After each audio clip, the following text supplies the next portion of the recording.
బీహార్కు ప్రత్యేక హోదా కావాలని నితీష్ కుమార్ డిమాండ్. కేంద్ర ఎన్డీఏ సర్కార్ కీలక భాగస్వామి అయిన నితీష్ కుమార్ రాత్రికి రాత్రే జగన్కి దోస్తైపోయారా? నితీష్ స్పెషల్ స్టేటస్ అడిగితే ఎన్డీఏ ప్రభుత్వం మీద బాణాలు వేసినట్ల? ఆంధ్రప్రదేశ్కు ప్రత్యేక హోదా అప్పుడే ప్రస్తావించనంత మాత్రాన చంద్రబాబు కేంద్రంతో లాలూచీ పడిపోయినట్ల? ఈ వ్యవహారాన్ని సోషల్ మీడియా చాలా దూరం లాక్కెళ్తోంది.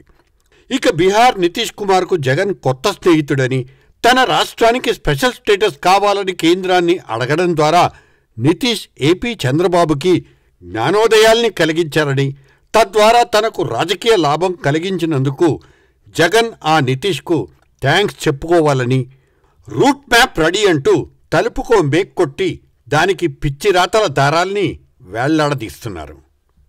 ఒక్క విషయం మాత్రం అర్థం కాదు. ఇంతకీ దీంతో జగన్కొచ్చే లాభం ఏంటి?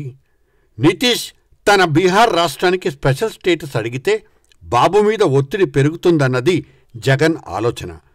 కాబట్టి స్పెషల్ స్టేటస్ వస్తే ఉద్యోగాలు వస్తాయని, యువతకు తాను నచ్చచెప్పి వాళ్లతో కనెక్ట్ అయిపోవచ్చని జగన్ భావిస్తున్నారంటూ ఈ రాతగాళ్లు సెలవిచ్చారు. నిజమే, నితీష్ అవసరాల కోసం ఎన్డీఏతోనూ ఇండియా కూటమితోనూ కలవడం, విడిపోవడం మళ్లీ మళ్లీ చేసి కావలసినంత అపఖ్యాతిని మూటగట్టేసుకున్నారు. కానీ ఈ బీహార్ బాబు ఎన్ని యూటర్న్లు తీసుకున్నా అక్కడ ఆయన విశ్వసనీయత ఏమాత్రం దెబ్బతినలేదు. పైగా అదే బీహార్లో ఎన్డీఏ జేడీయూ కూటమిని జనం మళ్లీ బ్రహ్మాండంగా గెలిపించారు. దాన్నేమనాలి? వచ్చే సంవత్సరం అదే బీహార్లో జరగబోయే అసెంబ్లీ ఎన్నికల దాకా ఈ కూటమి చెక్కు చెదరకుండా ఉంటుందో లేదో చెప్పలేం. జరుగుతున్న సంఘటనల ఆధారంగా జగన్ తన పొలిటికల్ రోడ్ మ్యాప్ను సిద్ధం చేసుకోవడంలో తప్పేమీ లేదు, లేకపోవచ్చు కూడా. కానీ మరీ ఇంత గాలి రాతలా?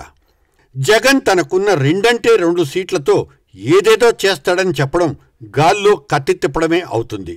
ఎంత బీజేపీది మిత్రపక్షాల మీద ఆధారపడ్డ ప్రభుత్వమే అయినా పరిస్థితి మరీ అంత దిగజారలేదు.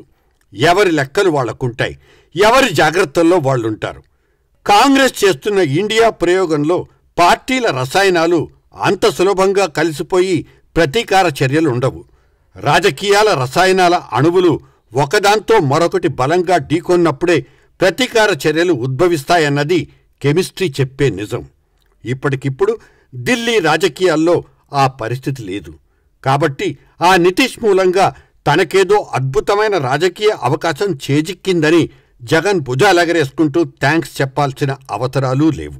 అందుకు అర్జెంటుగా రోడ్ మ్యాప్లు గీసుకోనక్కర్లేదు. ఇకపోతే మొన్నీ మధ్య మరో మేధావి పవన్ కళ్యాణ్ పోర్ట్ఫోలియో గురించి విశ్లేషించారు. చంద్రబాబు ఆయనకు కీలక పదవి ఇవ్వలేదని, అందరూ హోంశాఖ ఇస్తారని భావించారని ఆయన గారి కామెంట్. పంచాయతీరాజ్, గ్రామీణాభివృద్ధి లాంటి శాఖల గురించి ఇటువంటి వాళ్ల అవగాహన రాహిత్యాన్ని ఇక్కడే ప్రస్తావించుకోవాలి.